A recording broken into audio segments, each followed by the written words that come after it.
ছুটি বিচ রিসোর্টের সৌজন্যে ঈদ বাজারের খবর।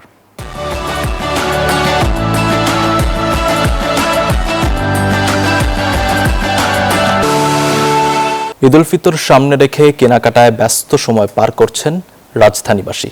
নিজের কিংবা প্রিয়জনের জন্য পছন্দের পোশাক কিনতে মার্কেট ও বিপণী বিতানে ভিড় করছেন তারা। এ নিয়ে একটি প্রতিবেদন আছে আমাদের হাতে, সেটি দেখব আমরা। ঈদ উল ফিতরের সমাগম, তাই কেনাকাটায়ও সারছেন রাজধানীবাসীরা। ছোট বড় সব শপিং মলেই এখন ক্রেতাদের উপচে পড়া ভিড়।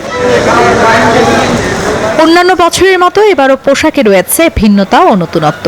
বিভিন্ন ধরনের দেশি বিদেশি আকর্ষণীয় পোশাকের পাশাপাশি নারী তরুণদের পছন্দের শীর্ষে রয়েছে নানা রকম শাড়ি, টপস, লেহেঙ্গা সহ আরামদায়ক সুতি পোশাক।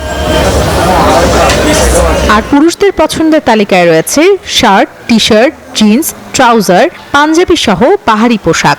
ক্রেতারা বলছেন এবার সব পোশাকেরই দাম কিছুটা বেশি রাখছেন দোকানিরা। পোশাকের কিছুটা ভিন্নতা আছে, আবার গত বছরের ইয়াটাও আছে কিছুটা। দাম অনেক ওঠানামা করতেছে, এক এক টাইপের জামা এক এক দোকানে এক এক ধরনের দাম চাচ্ছে। পাকিস্তানি বলে বাংলাদেশি জামা দেখায় অনেক ধরনের দাম দাবি করতেছে। তার দাম ঊর্ধ্বগতির দাম আছে, দাম একটু বেশি আছে। দেখতেছি কি কিনা যায়, আর আমি ব্ল্যাক অথবা হোয়াইট কালার কিনবো। ব্যবসায়ীরা বলছেন ঈদ যত ঘনিয়ে আসবে ততই বেচাকেনা বাড়বে। ভালোই যাচ্ছে, আর গতকালকে আমাদের অনেক ভালো সেল হয়েছে। গত বছর থেকে তুলনায় অনেক ভালো সেল হচ্ছে। আমাদের যা আছে সব আপডেট কালেকশন, রিজনেবল প্রাইস অতিরিক্ত না, এবার অনেক রিজনেবল প্রাইস, আর জিনিসও সুন্দর। নিরাপত্তার জন্য অতিরিক্ত পুলিশ মোতায়েন করা হয়েছে বিভিন্ন শপিং মলগুলোর সামনে। নামিরা আহমেদ, নিউজ 24, ঢাকা।